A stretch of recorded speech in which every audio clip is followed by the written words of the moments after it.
Whoa, it's a beautiful day to do these reactions, man. Listen, like it before you light it, hit the sub before you hit the bud, join the team before you hit the green, and don't forget to hype me up. You understand what I'm talking about? For real. Listen, y'all, this video is in no means a video to bash people, bro, because I don't kick men when they're down and I don't kick women when they're down, unless I already hated you when you was up and, you know, whatever. With that being said, influencers are broke, a lot of them. Now, I'm not going to lie to y'all. I have been truly blessed with this YouTube stuff. The money that you can make on YouTube is insane. It really is. Like, I really couldn't even fathom making the type of money that I make when I started. And I did get on YouTube to make money. Let's let that be clear, bro. DJ Ghost, I don't know if y'all familiar with him. He was my inspiration. During the pandemic, man, he accidentally said how much money he was making. I said, yep, I'm starting YouTube. And maybe a day after that, I had already put up 3-4 videos. That's how intentional I was. But let's get into this video, guys. A video of that girl asking how all the OG influencers were making $30,000 to $50,000 a month and now they're broke and e-begging on TikTok. Like, what happened to all that money? So as somebody who accumulated over 2.5 million subscribers on YouTube back in 2015, and I was literally living in LA, so I witnessed a lot of this, I'm going to give you guys the breakdown on what happened with that money. Hey, first of all, your first mistake is moving to LA. Now, I'm a common sense type of person. A lot of rich people left LA because of taxes and other things, right? So if the rich are living, and I'm talking about the people that got that real bread, you come over there to LA because you making $15,000, $20,000, $25,000, $30,000 a month, bro, that's not the move, man. That $15,000, $20,000 a month would stretch so much further if you just stay in your hometown, but y'all be trying to be lit. Y'all want to be clout chasing and all that kind of stuff. Nah, man, I'm gonna stay in the hood while I'm not in the hood, but y'all get what I'm saying. I can't speak for everybody, obviously, but just what I've seen. When I moved out there, I thought I was pushing it with my $2,000 one-bedroom apartment, but I had people living in the same building, just at the top floor. I was on the 3rd floor, but they were at the top floor paying $20,000 a month. And then I had some friends that lived in mansions just for the sole purpose of wanting to be able to throw parties and have people come over and make content in there. Lord. Literally paying people's yearly salaries, like $30,000, $40,000 a month just to rent this huge house. Bro, to justify me spending 20 bands on a apartment, I would need to be bringing in $300,000-$400,000 a month. That's the type of money I would have to make. If I'm making $100,000 a month, I'm not spending 1/5 on an apartment. I'm sorry. That's just not going to make sense to me. $300,000-$400,000, I would do it. But I don't even think I would want to do it, honestly. So for those of you that were also wondering, like, why do a lot of these influencers have big houses, but they're fucking empty? Not even joking, to get some good quality furniture in there, it's going to cost you like $500,000. And don't even get me started on their Uber ego. It's like people reach a certain amount of followers and all of a sudden they can't use Uber X. Right. Yeah, we can't pull up to this party in a Prius. Order an Uber Black. Why would we spend $250 to pull up to a party when we could spend $19.99? Half the cars that you see these people whipping around are rentals, and they're spending like $300, $500 a day just to whip it around and try to act like they're somebody they're not. Babe, just because you hit 200K doesn't mean you need to go and get a C300 from Mercedes. Like, it's okay. You can drive your paid off Toyota. Maybe 1 out of 10 of my friends actually cooked their meals at home. Everybody was constantly going out to eat or hiring private chefs. When you start making all this money, a lot of people tend to forget that it might stop one day. So they're still going on these expensive vacations, buying all this designer, even if it's starting to dwindle, because they literally got used to that lifestyle. Girl, when I tell you, the second I had enough money to buy a property, I bought one. I could only tell so many story times and do so many get ready with me's before people fucking lose interest, okay? I had to be realistic about it. But I could see how most 21-year-olds are not thinking about that. More or less, a lot of these people ran through their money trying to look cool. That's it. And now they're begging for galaxies and cowboy hats. Ooh. Hey, bro, keeping up with the Joneses, man. Listen, the OG That Boy Will followers, when I played that heartbeat, you already knew what it was, man. We ain't even got to explain what's already understood. You know what I'm talking about? But, guys, she said something about those $20,000 apartments, bro. See, this is some things that I would know, right? Y'all trying to impress broke people, but the rich people gonna look at you like, yeah, he's pretending. Because if you got a big ass 20,000 square foot, I'm sorry, $20,000 a month apartment, and it's not furnished, we know what it is. You don't have the bread to furnish it. And then guess what? You're too embarrassed to put regular furniture in there, because that's really going to be a telltale sign that you ain't got it like that. You putting, you know what I'm saying, Furniture Mart furniture in there, Universal furniture. Those are like little, you know, low-end furniture stores. Man, bro, they have furniture that you can buy online. A sofa will cost you 30 bands. That's the type of furniture that rich people put in their houses. You pretending to be rich, dog. Crazy work. A lot of these celebrities and influencers may seem like they have a lot of money, but they don't. They live check to check just like everybody else. Thanks. Some of them, not all of them, But a lot of the ones that portray these lifestyles, like they always going on vacation and they always buying, certain, luxury brands and stuff like that, they don't have it like they portray that they have it online. 99% of these people are using y'all as the method. When y'all buy stuff from them, they use those funds to then go purchase the stuff that they told y'all that they have on hand. Crazy. And then that's when they ship them out to y'all weeks and weeks later. And a lot of these gurus that be selling these courses, no matter what kind of course it is, all they do is just copy and paste from somebody else. They buy it from somebody else for, $500, $1,000. And then they just memorize it and regurgitate it to y'all like they've been knowing it for XYZ amount of years. A lot of these people are staying in influencer and celebrity homes, which means that there are probably 10 of them in a 4-bedroom house. That's actually smart, though. I'm not mad at them people that's doing that because you're smart. You cutting that shit in, by 75%. That's smart. You know what I'm saying? Y'all can live lit, stream, do all that kind of stuff. Get a big ass house. Okay, maybe the rent is $10,000 a month. It's fucking 5 of y'all. Okay, cool. Now everybody paying $2,000 and some of y'all are making 25, 30 bands a month, which, that's less than 10% of your income. That's a smart play. The dumb play is when you make 20,000 and you go and rent that same spot for 10 G's. You're broke. I'm sorry. You're living paycheck to paycheck. And people don't understand how people who are 6-figure earners, 7-figure earners are just as broke as people who are $50,000, $60,000 a year.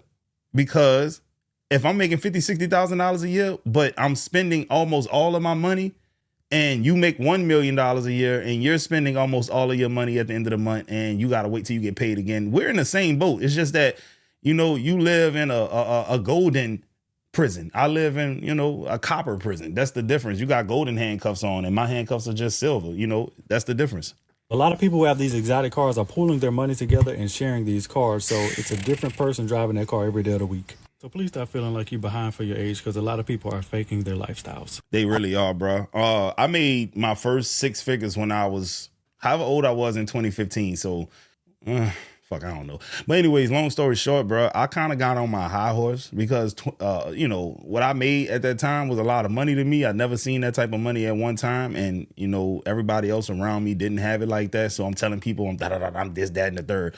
My dumb ass fell off. And that was a humbling ass experience, bro. I had to go back to work, get a job. So, moving forward, I always was reluctant to tell people how I'm doing, what I'm doing, who I'm doing it with. Because, people laugh at you when you fall off. They be preying on your downfall. So I try not to come off as a braggadocious person, but I do really well for myself, man. If I do go broke, it'll be because I was helping family and shit. That would it be. It ain't because I'm out here splurging and shit.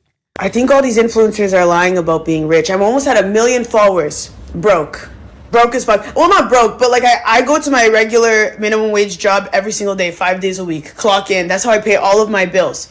Is that my thing? I did my taxes and I only got 3 brand deals this year, each for $2,000, which works out to $500 extra a month. Amazing, gorgeous. I can never be happier. But I'm just saying $500 a month is not livable. But I am super grateful for it. But I'm saying that's all that I got. You could see, And I think just these influencers are lying to you. I think because they're either trying to sell you a course or tell you how great their life is after, you've insulted them. But there's nothing up here. I'm up here now with everybody else, and I'm telling you that there is nothing up here. And the fuck is this? I think.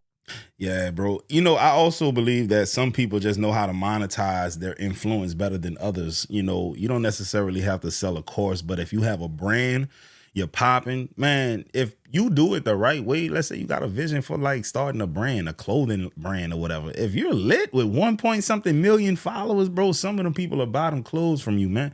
You could literally launch a business off of your likeness, and people don't do it, And I know I'm going to sound hypocritical because I got a nice size following and I ain't sold a single piece of merch. People always be like, Will, I'm somebody child on the shirt. Hype me up on the shirt. You know what I'm saying? Touch the back of the oven on the shirt. And I just be thinking to myself, man, bro, I don't want to do all that extra work, man, to be making pennies on the dollars and shit.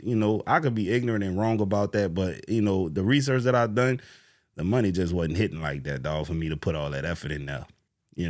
I could be wrong, though. You can tell when an influencer's money ain't hitting the way it used to, where the checks is not rolling in. I'm not saying that they're broke, but the input is, getting very close to the output. Okay, they need some money quick. Because do y'all remember the OG YouTuber Nicole Guerrero? She was a beauty guru, over 1 million subscribers on YouTube. All her videos did numbers. She had collabs with, you know, the high-end makeup brands that would sell out. Everybody loved this makeup guru, right? I started to turn a like little side eye at her because she's a beauty guru and she did a collaboration with the army. I didn't even know that armies collaborated with influencers, let alone a beauty influencer, somebody who sits and does makeup, right? But yeah, she did a collaboration with the army, you know, to encourage people to join the army. Very weird and not on brand, very off brand for her. But now, if she was in the army when she did it, that's different. But you not in the army and you suggesting that people go to get some money, that's kind of, yeah, that's, to me, that's not operating above board, bro. It's like, that's what? That's like me sending y'all to the military and I ain't never served in the military. I can't speak on that. You know, when the money is funny and the change is crazy stuff. I feel like a lot of OG, you know, content creators and influencers, they've fallen off because they refuse to, you know, adapt with all the new social medias coming out. They just think that their name will carry them forever, and it just doesn't. And so now she's come out with a, you know, her own line, her own company, where she's selling a single candle for $60. What? Now you you're lost your rabbit with ass mind. brands like Bath and Body Works. You have no other products, just the one candle for $60. Okay, you're not consistent. Like, you used to post hella vlogs. You're not even consistent on social media anymore. Your name doesn't carry anymore. You're gonna sell a $60 freaking candle and collaborate with the U.S. Army. Like, in this economy, like everything that's going on in the economy, I just swear sometimes influencers can be so freaking out of touch with reality. Yeah, that's wild, bro. I would never do no dumb shit like that. What were you thinking? Yeah, I had to unfollow Nicole Guerrero real quick after that army ad. That's what they saying in the comments, man. Nikita Dragon flopped hard. Meanwhile, Brentman Rock invested his money wisely, never fed into drama, and matured along with his brand and content. Love him. That low-key sound like me, bro. Y'all notice that I don't really get into no drama with people, bro. Like, man, for what? We grown ass men, bro. What the hell? I'm not doing it, dog. Real talk. And I invest my money outside of YouTube, you know, real estate and stocks, baby. I need to get into the crypto, man. Somebody put your boy on the game. Plug me in, God damn it. I need to know about this crypto shit. The influencers from a decade ago that are broke now were living paycheck to paycheck. Ooh-wee. As soon as that money came in, it went straight to vanity purchases and bills. There was also this trend where as soon as the views went up, they ran straight to LA, New York, or whatever expensive city they could find. And with that change, they got bigger bills and also new content. That new content may have not been received well, and they got less views, and the money went down also. Hello, hey. Look, check this out, man. I'm thinking about certain people that I know that I was watching, like during the pandemic. All of them was moving to LA around that time, man. And this ain't to throw no shots out there. I'm just naming out a few people that I know that moved to LA, man. Flight, Cash Nasty.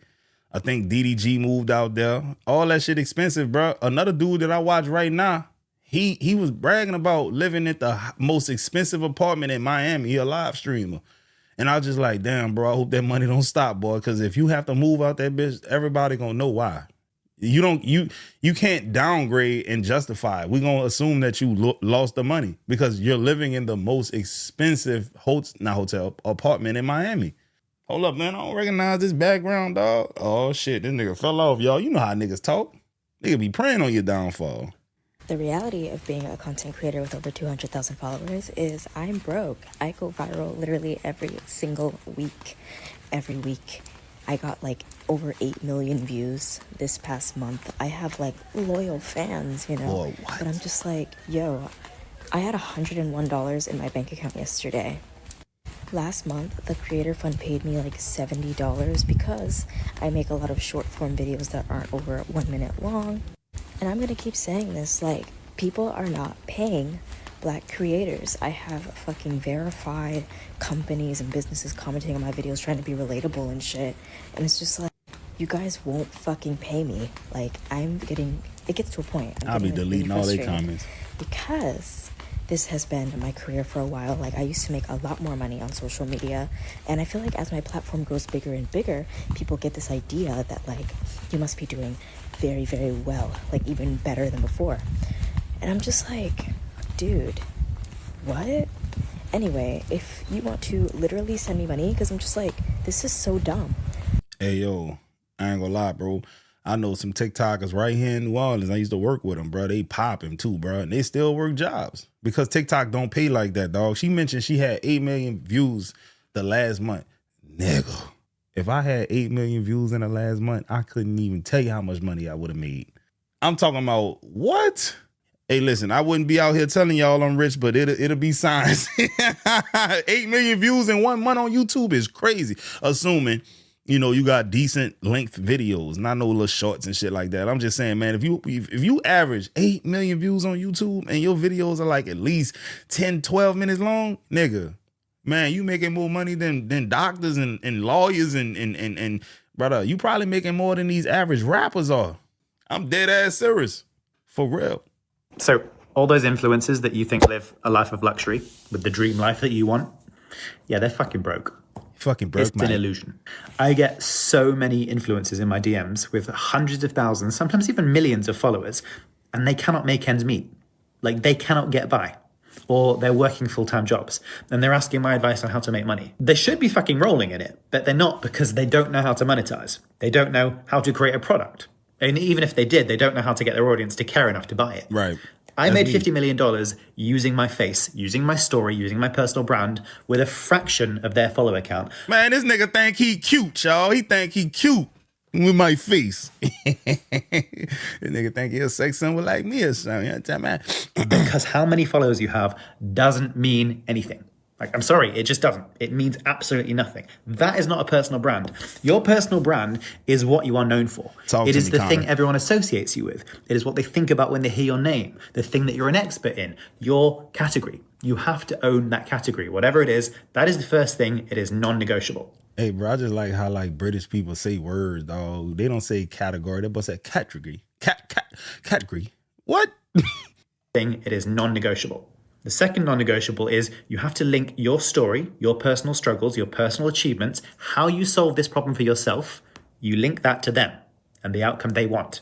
If you got this result, they can do it too. They listen to your story, they relate to you, they want the same outcome as you, they'll buy your product. You know what's crazy, bro? When I first got on YouTube, I had a goal in mind. I said I want to get to 1,000 subscribers as quickly as humanly possible. I started doing my Googles, and Google said that on average, the person with 1,000 subs on YouTube at the time had uploaded 120 videos. So I said, all right, cool, that's the goal. I need to get that many videos out and uploaded as fast as humanly possible.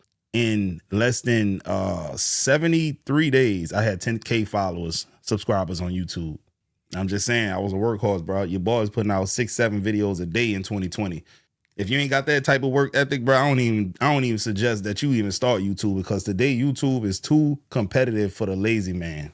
It is what it is, bro. I be telling my students this shit, man. They want this bag, they want this money, but you don't want to upload 1-2 videos a day. You want to upload 1 video a week. It's not gonna work. It's really not. Okay, so I don't know about y'all, but I've noticed that there's a huge influx of broke-ass influencers on TikTok that are begging for money, and some of them even being involved in scams. Yesterday, I saw this TikToker who had almost 1 million subscribers or followers, and she was involved in a GoFundMe scam, and the GoFundMe got shut down. And it's just like, the problem with so many of these TikTokers is that, or any influencer, is that they're living above their means. And something that my grandma taught me as a kid that I'll never forget is she said, if you cannot buy something with cash in hand right now, then you cannot afford it. Or if the money isn't in your checking account right now, the full amount, you can't afford it. And it's like, I've seen so many scandals over the years of influencers, you know, from YouTube or any, you know, community that have gone broke because they start to live above their means. And you should never live above your means in life if you don't want to set yourself up for failure. Like, you know, let's say an influencer makes $40,000 in, you know, their first big payout month, right? And it starts to become consistent. Okay, great. But then they decide they want to go rent or lease an LA mansion for $15,000 a month, right?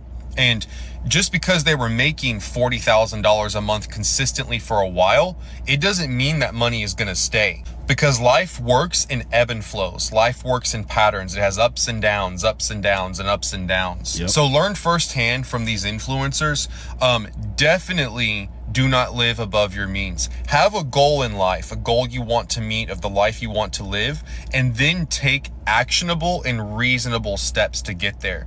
It's like I said with the house example, a lot of these influencers, right, the money comes in, but they're taking too large of a leap.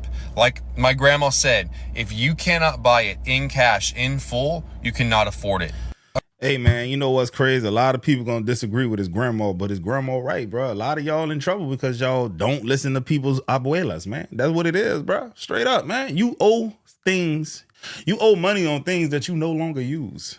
That makes no sense.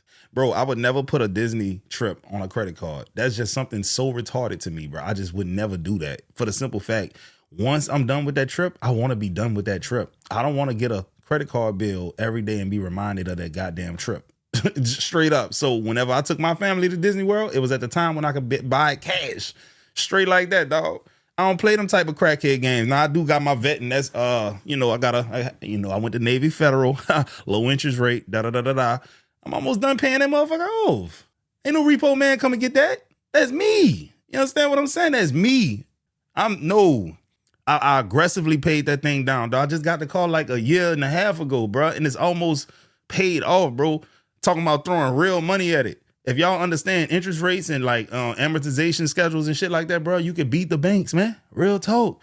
That first 3-4 months that I got that vet, dog, I was paying that note, plus I was putting an extra 2 G's on top of that bitch, dog. I did that for like 3-4 months, dog, and knocked that interest down so cold that now every time I make a single payment, the principal goes down by, let's say, 95% of the money that I put towards it. So just to make that make sense, let's just say my note is $1,000 for this vet.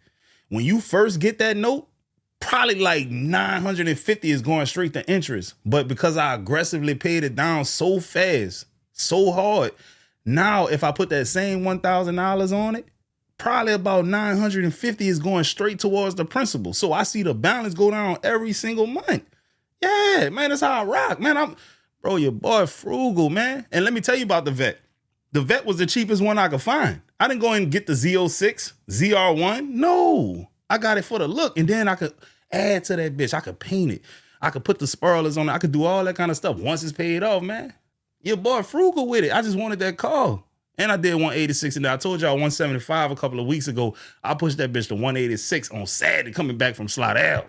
On the highway by myself. Yeah, man. 2:24 in the morning.